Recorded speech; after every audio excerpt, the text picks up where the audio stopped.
शिवाय नमस्तुभ्यं त्र्यंबकाय नमो नमः प्रसन्नाय महादेवाय नित्यं नीलकंठाय वेधसे। अर्थात हे शिव तमारू हूँ वंदन करूँ छू। हे त्र्यंबक भगवान तमारू पुनः पुनः नमन छे। हे प्रसन्न मुखवाळा महादेव हमेशा आपने नमन छे। हे नित्य अने नीलकंठ स्वरूपधारी तमारू हूँ सतत स्मरण करूँ छू। ओम नमः शिवाय। हर हर महादेव। આજે દિનાંક છે 25 જુલાઈ અને દિવસ છે શુક્રવાર। આજથી પવિત્ર શ્રાવણ માસની શુભ શરૂઆત થઈ રહી છે અને આપ સૌ શ્રદ્ધાળુ શ્રોતાઓનો ધર્મભક્તિ ચેનલ પર આ શ્રાવણ માસની કથા શ્રૃંખલામાં હાર્દિક સ્વાગત છે। આજની પવિત્ર કથા શરૂ કરતા પહેલા આજના પંચાંગ વિશે જોઈએ। આજે સૂર્યોદય સવારે 5:52 થશે, જ્યારે સૂર્યાસ્ત સાંજે 7:12 થશે। બ્રહ્મ મુહૂર્ત સવારે 4:16 થી 5:04 સુધી રહેશે। અભિજીત મુહૂર્ત બપોરે 12:05 થી 12:58 સુધી રહેશે અને રાહુકાળ એટલે કે આજનું અશુભ મુહૂર્ત સવારે 10:30 થી બપોરે 12 વાગ્યા સુધી રહેશે। આ વર્ષે પવિત્ર શ્રાવણ માસની શરૂઆત 25 જુલાઈથી થઈ રહી છે અને 23 ઓગસ્ટ શનિવારે અમાવસના દિવસે શ્રાવણ માસ પૂર્ણ થઈ જશે। આજે શ્રાવણ માસના શુક્લ પક્ષની પ્રતિપદા તિથિ છે, જે બ્રહ્મ મુહૂર્તથી શરૂ થઈ મધ્યરાત્રિ 2:08 પૂર્ણ થશે। ત્યારબાદ દ્વિતીય તિથિ આરંભ થઈ જશે। પ્રિય શ્રોતાઓ, આ પવિત્ર શ્રાવણ માસની શરૂઆત પર સૌથી પહેલા આપણે હૃદયથી ધ્યાન ધરીએ ભોલેનાથ ભગવાન શિવનું, જે પૃથ્વી પર વિનાશ સાથે સાથે કલ્યાણ પણ લાવે છે। તેમજ માં પાર્વતીનું સ્મરણ કરીએ, જેમની તપસ્યા આપણને શીખવે છે કે શ્રદ્ધા અને નિષ્ઠાથી અસંભવ પણ સંભવ બને છે। આજે શુક્રવારના શુભ દિવસે માં લક્ષ્મીજીનું પણ વિશેષ પાવન આહ્વાન કરીએ, જે સમૃદ્ધિ, શાંતિ અને સુખની અધિષ્ઠાત્રી દેવી છે। હે ત્રિલોકનાથ શિવ શંભો, હે જગત જનની ગૌરી માતા, હે હરિપ્રિય લક્ષ્મી માતા, અમે સૌ તમારા ચરણોમાં વિનમ્ર પ્રાર્થના કરીએ છીએ કે આ પાવન શ્રાવણ માસમાં અમને એવી ભક્તિ, એવી શક્તિ અને એવી સમૃદ્ધિ પ્રદાન કરો કે જેનાથી જીવન માત્ર સફળ નહીં પરંતુ શિવમય બની જાય। આ વર્ષે શ્રાવણ માસની પવિત્ર શરૂઆત શુક્રવારના દિવસે થઈ રહી છે, જે પોતે જ સૌભાગ્ય અને સમૃદ્ધિનું પ્રતીક માનવામાં આવે છે।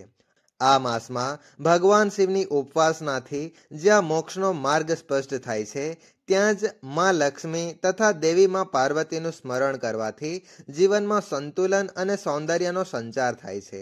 વિશેષ રૂપે આ કલયુગમાં શ્રાવણ માસની દરેક ક્ષણ પુણ્યદાયક છે।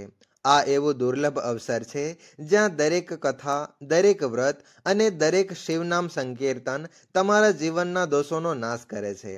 તમામ દયાળુ શ્રોતાઓને વિનમ્ર વિનંતી છે કે આ સંપૂર્ણ કથા શ્રૃંખલા અંત સુધી દરેક અધ્યાયને શ્રદ્ધાપૂર્વક સાંભળો અને આ પુણ્ય યાત્રાના સહભાગી બનો।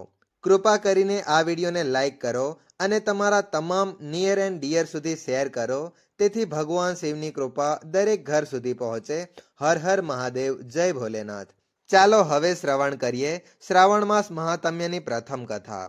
નવમાસ ઘૃતમ ગર્ભ ભાસ્કરસ્ય ગભસ્તિભિઃ પિતરશમ સમુદ્રાણમ દ પ્રસૂતેરસાયણમ।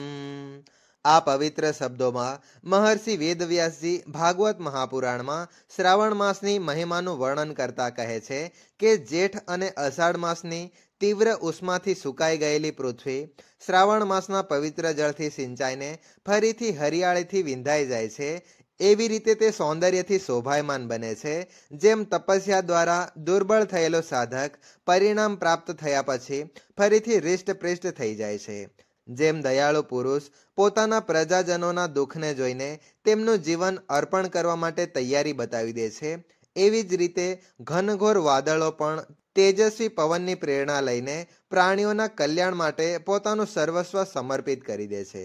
પૌરાણિક કથાઓમાં પણ વર્ણન આવે છે કે શ્રાવણ માસમાં જ સમુદ્ર મંથન થયું હતું અને જ્યારે હલાહલ વિષ નીકળ્યું ત્યારે ભગવાન શંકરે તેને પોતાના કંઠમાં ધારણ કરીને આખી સૃષ્ટિની રક્ષા કરી. વિષપાનના કારણે તેમનો કંઠ નીલવર્ણનો થઈ ગયો હતો અને તેથી જ તેમનું નામ નીલકંઠ મહાદેવ પડી ગયું. વિષના પ્રભાવને શાંત કરવા માટે દેવીઓ અને દેવતાઓએ ભગવાન શિવને જળ અર્પણ કર્યું હતું. આથી શ્રાવણ માસમાં શિવલિંગ પર જળ ચડાવવાનું વિશેષ મહત્વ છે. ઘણા શ્રદ્ધાળુઓ શ્રાવણ માસના દરેક સોમવારનું વ્રત કરે છે. તમે પણ તમારી શારીરિક ક્ષમતા પ્રમાણે નિર્જલ વ્રત અથવા ફળાહાર દ્વારા એક સમય વ્રત રાખી શકો છો. આ શ્રાવણ માસમાં પ્રદોષકાલમાં ભગવાન શિવનું વિશેષ પૂજન અને અર્ચન કરવું અત્યંત પુણ્યદાયક માનવામાં આવે છે.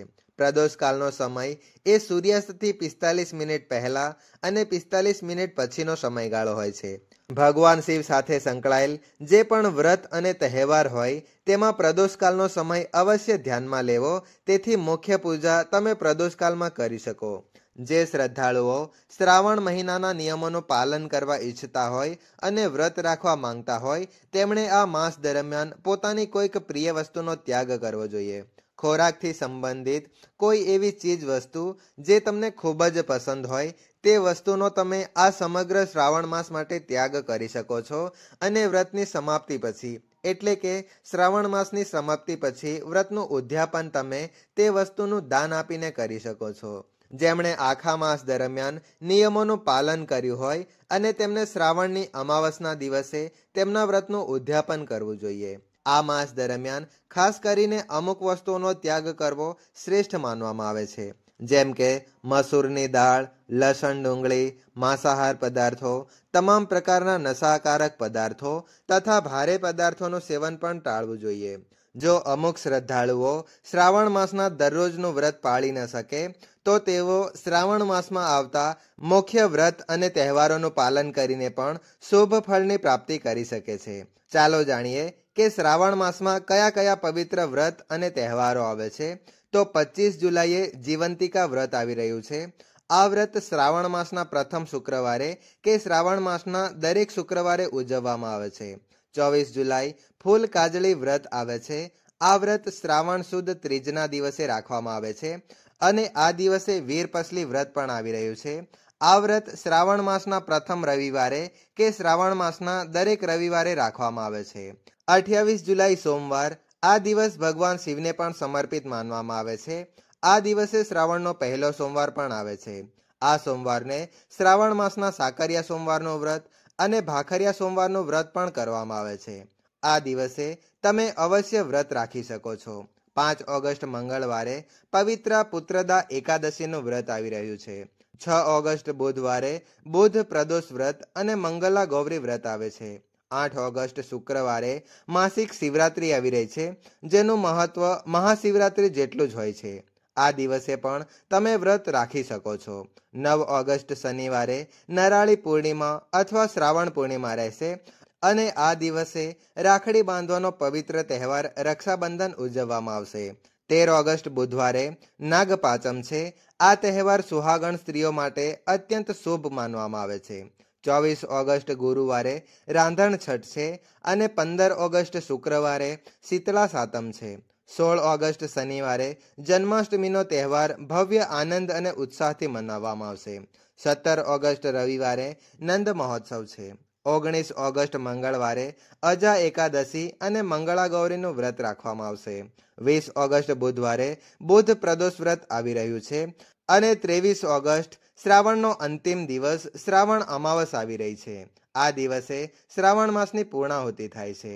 આ તમામ મહત્વની તિથિઓમાં તમે શ્રાવણ માસની વિશેષ પૂજા અર્ચના કરી ઉપવાસ અને વ્રત સાધના કરી શકો છો.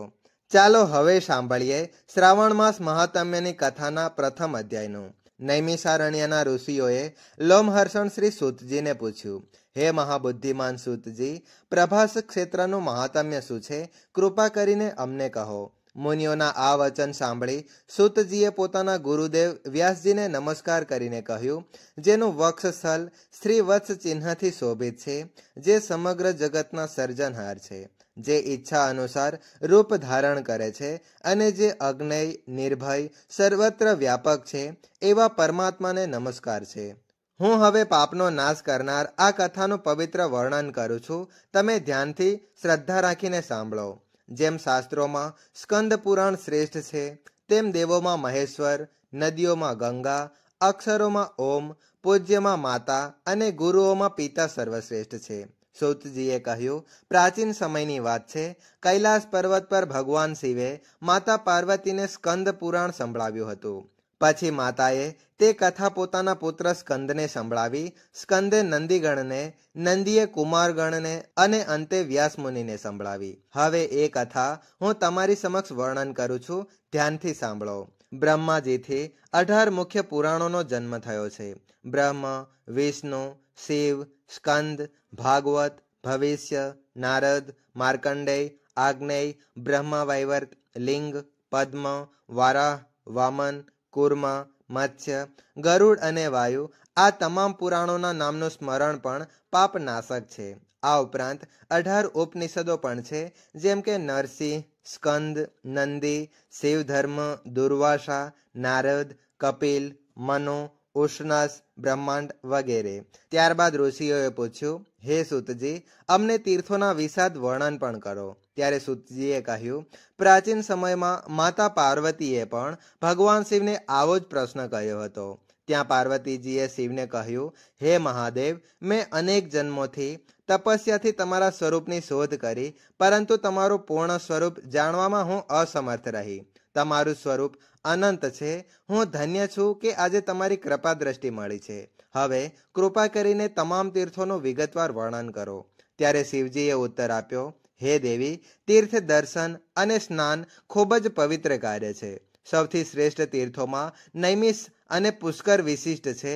કેદાર, પ્રયાગ, વ્યાસતટ, ગંગા સાગર, કાશી, ગોદાવરી વગેરે પણ પાપનાશક છે, પરંતુ તમામ તીર્થોમાં પ્રભાસ ક્ષેત્ર મને સર્વાધિક પ્રિય છે. ત્યાં હું મારા દૈવ્ય લિંગ રૂપે સદૈવ નિવાસ કરું છું, જ્યાં ઈચ્છા, જ્ઞાન અને ક્રિયા આ 3 શક્તિઓની ઉત્પત્તિ સ્થાન મારા લિંગમાંથી થઈ છે. પ્રભાસ ક્ષેત્રનું રહસ્ય સર્વ તીર્થોમાં શ્રેષ્ઠ પરંતુ અજ્ઞાત રહે છે. ત્યાંનું લિંગ સોમનાથ નામે પ્રસિદ્ધ છે. તે દેવલોકથી પણ દુર્લભ છે. કળિયુગમાં નાસ્તિક લોકો તેને અસ્તિત્વહીન કહેશે, પરંતુ સાચા ભક્ત માટે એ મોક્ષદાયી છે. જે નાસ્તિકો તીર્થ, ભગવાન કે ધાર્મિક વાતોનો ઉપહાસ કરે છે, તેમને કદી મોક્ષ કે સિદ્ધિ મળતી નથી. તેવી વ્યક્તિ તીર્થમાં પણ મૃત્યુ પામે તો પણ પશુ અથવા પક્ષી તરીકે જન્મ લે છે. અંતે શિવજી કહે છે, હે દેવી, તમામ યુગોમાં જે તીર્થો કહ્યા છે તેમાં મારું શ્રેષ્ઠ સ્થાન કથા હું તમારી સમક્ષ વર્ણન કરું છું. ધ્યાનથી સાંભળો. બ્રહ્માજીથી 18 મુખ્ય પુરાણોનો જન્મ થયો છે. બ્રહ્મ, વિષ્ણુ, શિવ, સ્કંદ, ભાગવત, ભવિષ્ય, નારદ, માર્કંડેય, આજ્ઞેય, બ્રહ્મવૈવર્ત, લિંગ, પદ્મ, વારાહ, વામન, કૂર્મ, મત્સ્ય, ગરુડ અને વાયુ આ તમામ પુરાણોના નામનું સ્મરણ પણ પાપનાશક છે. આ ઉપરાંત 18 ઉપનિષદો પણ છે, જેમ કે નરસિંહ, સ્કંદ, નંદી, શિવધર્મ, દુર્વાસા, નારદ, કપિલ, મનુ, ઉષ્ણસ, બ્રહ્માંડ વગેરે. ત્યારબાદ ઋષિઓએ પૂછ્યું, હે સૂતજી, અમને તીર્થોના વિશાદ વર્ણન પણ કરો. ત્યારે સૂતજીએ કહ્યું, પ્રાચીન સમયમાં માતા પાર્વતીએ પણ ભગવાન શિવને આવો જ પ્રશ્ન કર્યો હતો. ત્યાં પાર્વતીજીએ શિવને કહ્યું, હે મહાદેવ, મેં અનેક જન્મોથી તપસ્યાથી તમારા સ્વરૂપની શોધ કરી, પરંતુ તમારું પૂર્ણ સ્વરૂપ જાણવામાં હું અસમર્થ રહી. તમારું સ્વરૂપ અનંત છે. હું ધન્ય છું કે આજે તમારી કૃપા દ્રષ્ટિ મળી છે. હવે કૃપા કરીને તમામ તીર્થોનું વિગતવાર વર્ણન કરો. ત્યારે શિવજીએ ઉત્તર આપ્યો, હે દેવી, તીર્થ દર્શન અને સ્નાન ખૂબ જ પવિત્ર કાર્ય છે. સૌથી શ્રેષ્ઠ તીર્થોમાં નૈમિષ અને પુષ્કર વિશિષ્ટ છે.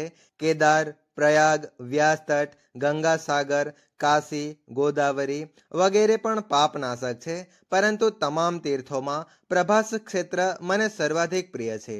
ત્યાં હું મારા દૈવ્ય લિંગ રૂપે સદૈવ નિવાસ કરું છું, જ્યાં ઈચ્છા, જ્ઞાન અને ક્રિયા આ 3 શક્તિઓની ઉત્પત્તિ સ્થાન મારા લિંગમાંથી થઈ છે. પ્રભાસ ક્ષેત્રનું રહસ્ય સર્વ તીર્થોમાં શ્રેષ્ઠ પરંતુ અજ્ઞાત રહે છે. ત્યાંનું લિંગ સોમનાથ નામે પ્રસિદ્ધ છે. તે દેવલોકથી પણ દુર્લભ છે. કળિયુગમાં નાસ્તિક લોકો તેને અસ્તિત્વહીન કહેશે, પરંતુ સાચા ભક્ત માટે એ મોક્ષદાયી છે. જે નાસ્તિકો તીર્થ, ભગવાન કે ધાર્મિક વાતોનો ઉપહાસ કરે છે, તેમને કદી મોક્ષ કે સિદ્ધિ મળતી નથી. તેવી વ્યક્તિ તીર્થમાં પણ મૃત્યુ પામે તો પણ પશુ અથવા પક્ષી તરીકે જન્મ લે છે. અંતે શિવજી કહે છે, હે દેવી, તમામ યુગોમાં જે તીર્થો કહ્યા છે તેમાં મારું શ્રેષ્ઠ સ્થાન પ્રભાસ ક્ષેત્ર છે. આજની શિવ કથાનો વિશેષ અંત અહીંયા પૂર્ણ થાય છે. આગળ પાર્વતીજીએ શિવજીને જે પૂછ્યું અને તેમણે જે મહિમા જણાવ્યો તે તમે આગામી અધ્યાયમાં અવશ્ય સાંભળશો. જય ભોલેનાથ, હર હર મહાદેવ.